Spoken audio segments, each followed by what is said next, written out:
তারাবি পড়িয়ে টাকা নেওয়া, এর বিনিময় নেওয়া, এটা শরীয়তে জায়েজ নাই।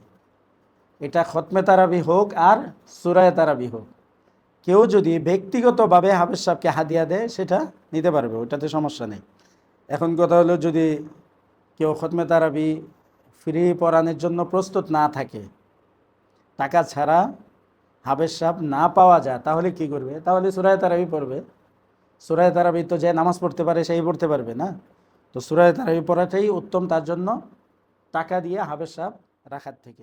আর সাহাবায়ে কেরাম এই ব্যাপারে একমত হয়েছেন হযরত ওমর রাদিয়াল্লাহু তাআলা আনহুর জামানায়, যে প্রতিদিন তারাবি 20 রাকাত জামাতের সাথে হবে, এই ব্যাপারে তারা একমত হয়েছেন। আল্লাহ রাসূল সাল্লাল্লাহু আলাইহি ওয়াসাল্লাম জামাতের সাথে মসজিদে 3 দিন তারাবি পড়েছেন। চতুর্থ দিন আসেন নাই, সাহাবায়ে কেরাম অপেক্ষা করতেছিলেন। পরবর্তীতে আল্লাহ রসুলকে জিজ্ঞেস করা হয়েছে, তো আল্লাহ রসুল বলেছেন যে আমি যদি লাগাতার এই জামাতের সাথে তারাবি পড়ি বা আমি আবারও আসতাম, তাহলে আল্লাহ তাআলা ওহী পাঠিয়ে এটা তোমাদের উপর ফরজ করে দিতেন। তাহলে ফরজ হয়ে গেলে এটা কঠিন হয়ে যাবে। এই জন্য আল্লাহ রসুল সাল্লাল্লাহু আলাইহি সাল্লাম মসজিদে আইসা জামাতের সাথে পড়েন নাই।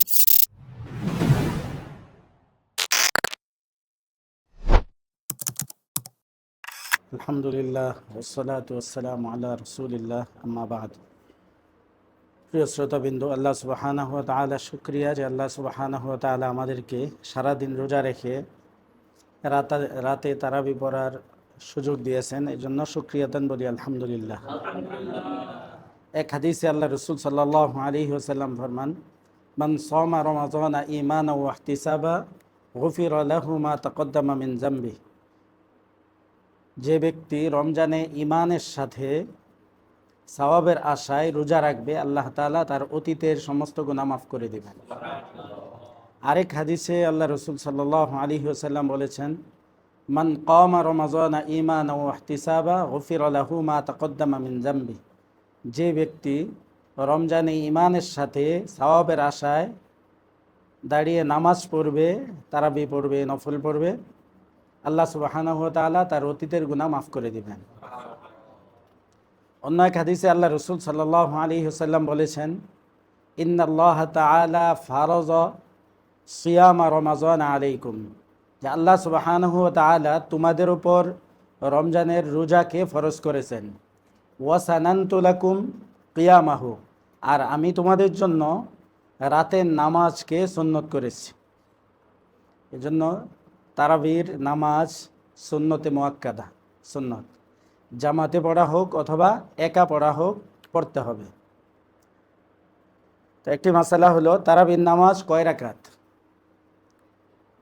এটা উলামায়ে কেরাম একমত যে নিম্নে 20 রাকাত, তারাবির নামাজ 20 রাকাত।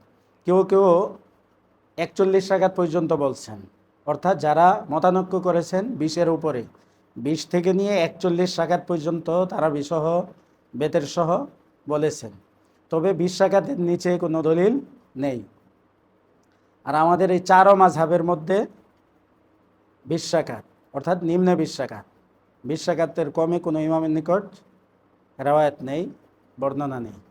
তো 20 রাকাত তারাবির নামাজেই সুন্নতে মুআক্কাদা, কেউ বেশি পড়লে পড়তে পারে।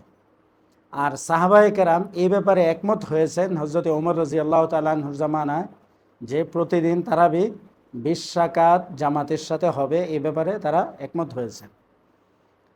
এখন কথা হলো যে অনেকে বলে যে আল্লাহ রাসূল সাল্লাল্লাহু আলাইহি ওয়াসাল্লাম সারা মাস তারাবি পড়েন নাই। এই কথা ঠিক না। আল্লাহ রাসূল সাল্লাল্লাহু আলাইহি ওয়াসাল্লাম জামাতের সাথে মসজিদে 3 দিন তারাবি পড়েছেন। চতুর্থ দিন আসেন নাই, সাহাবায়ে কেরাম অপেক্ষা করতেছিলেন। পরবর্তীতে আল্লাহ রসুলকে জিজ্ঞেস করা হয়েছে, তো আল্লাহ রসুল বলেছেন যে আমি যদি লাগাতার এই জামাতের সাথে তারাবি পড়ি বা আমি আবারও আসতাম, তাহলে আল্লাহ তাআলা ওহী পাঠিয়ে এটা তোমাদের উপর ফরজ করে দিতেন। তাহলে ফরজ হয়ে গেলে এটা কঠিন হয়ে যাবে। এই জন্য আল্লাহ রসুল সাল্লাল্লাহু আলাইহি সাল্লাম মসজিদে আইসা জামাতের সাথে পড়েন নাই। তো একা তো পড়ছেন, বাড়িতে পড়ছেন। পরবর্তীতে সাহাবায়ে কেরাম এটাতে একমত হয়ে গেছেন যে 20 রাকাত তারাবির নামাজ জামাতের সাথে পড়ার ব্যাপারে। তো সাহাবায়ে কেরাম যে আমলটা করেছেন, একমত হয়েছেন, সেই ব্যাপারে তো আর কোনো সন্দেহ নাই বা কোনো দ্বিধাদ্বন্দ্ব রাখা যায় না। কারণ আল্লাহ রসুল বলেছেন, আলাইকুম বিসুন্নতি ওয়া সুন্নাতিল খুলাফা ইর রাশিদিন, যে আমার সুন্নত এবং আমার সাহাবায়ে কেরামের সুন্নত পালন করা তোমাদের জন্য জরুরি। আর সাহাবায়ে কেরাম রসুলের সাথে তারাবি পড়েছেন, কয় রাকাত পড়েছেন, কিভাবে পড়েছেন, সবচেয়ে বেশি তারা জানেন।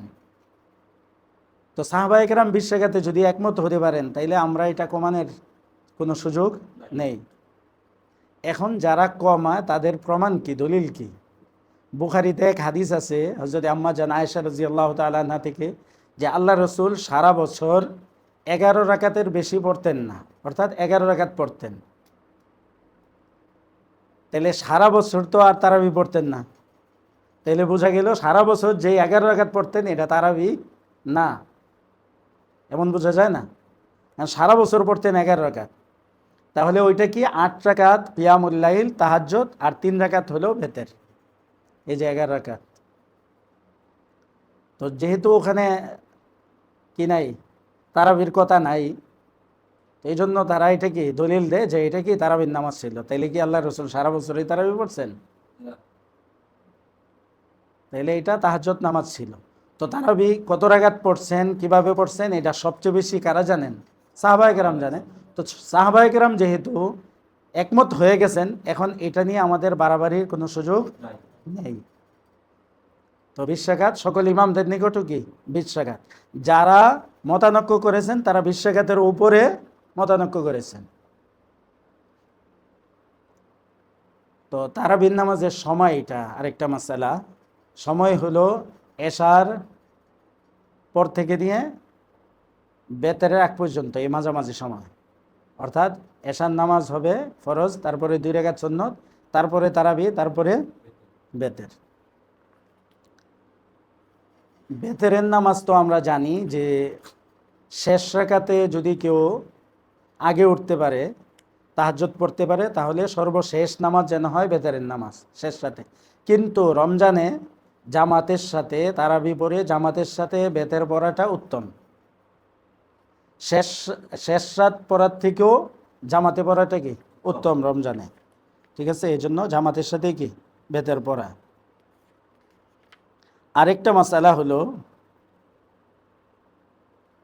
কেউ যদি আইসা এশার জামাত পায়নি, সুন্নত পড়তে পারেনি, তারাবি শুরু হয়ে গেছে, তাহলে সে এসে প্রথমে এশার নামাজ আদায় করবে, তারপরে 2 রাকাত সুন্নত পড়বে, তারপরে তারাবিতে শরিক হবে, এবং তারাবি শেষ হওয়ার পর জামাতের সাথে বেতের পড়বে। বেতের পড়ার পর যে কয় রাকাত তারাবি ছুটে গেছে সেটা পড়বে, বেতের জামাতের সাথে পড়ার পর সেটা সে আদায় করবে। খতমে তারাবি পড়া এটাও সুন্নত, সারা মাসে 1 খতম করা এটা সুন্নত। আরেকটা মাসালা হলো, তারাবি পড়িয়ে টাকা নেওয়া, এর বিনিময় নেওয়া, এটা শরীয়তে জায়েজ নাই।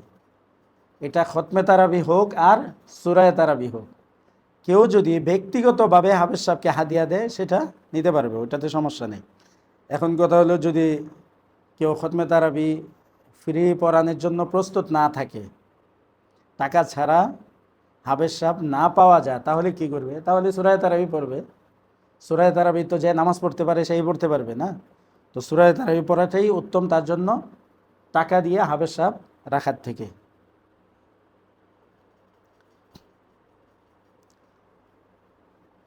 ওক্তীয় নামাজ যেভাবে ধীরে ধীরে পড়া হয়, ঠিক তারাবিও ধীরে ধীরে পড়াই জরুরি।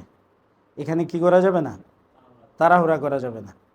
অনেকে মনে করে যে তারাবিহ মানে তাড়াতাড়ি, এটা আরবি শব্দ, রাওয়াহা ইউরাওয়াহু তারওয়িহাতান। এই তারওয়িহাতুন এর বহুবচন হলো তারাবিহ। তারাবিহ মানে আরাম করা, অর্থাৎ তারাবির নামাজে 4 রাকাত পর পর একটু অপেক্ষা করা হয় না, এখানে উত্তমটা হলো 4 রাকাত পড়তে যে সময় লাগে এতটুকু সময় রেস্ট নেওয়া, আরাম করা। তা আমরা একটু সময় কম লাগানোর জন্য, এটা সব জায়গায় হয়, কম রেস্ট নেওয়া হয়, এই জন্য এটার নাম রাখা হয়েছে তারাবি। সলাতুত তারাবি মানে আরামের নামাজ, আর আমরা মনে করি কি এটা তারাবি মানে তাড়াতাড়ি, তাইলে ধীরে পড়তে হবে। এখন ধীরে পড়ার হুদুদ যা, সীমানা কতটুকু? ফরজ নামাজের মধ্যেও, ওক্তীয় নামাজের মধ্যেও সুন্নত হলো খুব তাড়াতাড়ি না পড়া, আবার কেরাত না পড়া, কারি সাহেব যে কেরাত পড়া, অতি মানে ধীর গতিতেও না পড়া, মধ্যম গতিতে পড়া, টান গুন্না ঠিক রাইখা। বাস এখন অনেক জায়গায় দেখা যায় এত টানতে থাকে, বাস কেরাত পড়তে থাকে নামাজে। ঠিক আছে, এটাও ঠিক না, এটা সুন্নতের খেলাফ। আবার খুব তাড়াতাড়িও না পড়া, মধ্যম পন্থায় কেরাত পড়া, এটা সুন্নত। কেরাত হলো ফজর এবং জুহরে তেওয়ালি মুফাসসাল, সূরা হুজুরাত 26 নম্বর পারা, এর থেকে নিয়ে সূরা বুরুজ পর্যন্ত এখান থেকে পড়া। আর আসর আর এশাতে আওসাতে মুফাসসাল, মধ্যম সাইজের সূরা, ওটা হলো সূরা লাম ইয়াকুন থেকে, সূরা বুরুজের পর থেকে নিয়ে লাম ইয়াকুন পর্যন্ত, সূরা বাইয়িনা। আর মাগরিবে কিসারে মুফাসসাল, ছোট ছোট সূরা, এটাই উত্তম। অন্য জায়গাতে পড়া যায়, বাকি আমরা উত্তমটা বাদ দিয়া দরকার কি, সুন্নতের উপর আমল করি।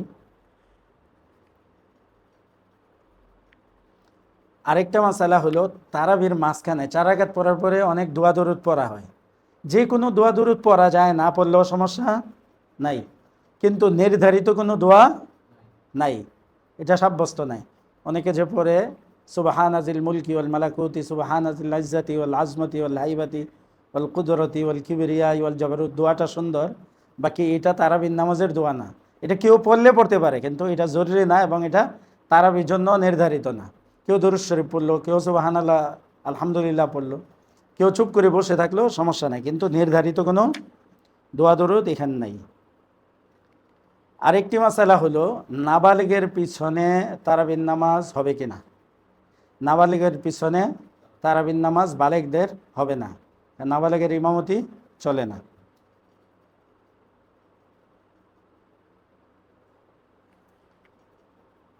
আল্লাহ তাআলা আমাদেরকে বোঝার আমল করার তৌফিক দান করুক, প্রতিদিন জামাতের সাথে এসে তারাবি আদায় করার তৌফিক দান করুক। আল্লাহ তাআলা আমাদের নামাজ রোজাগুলি কবুল করে নেক।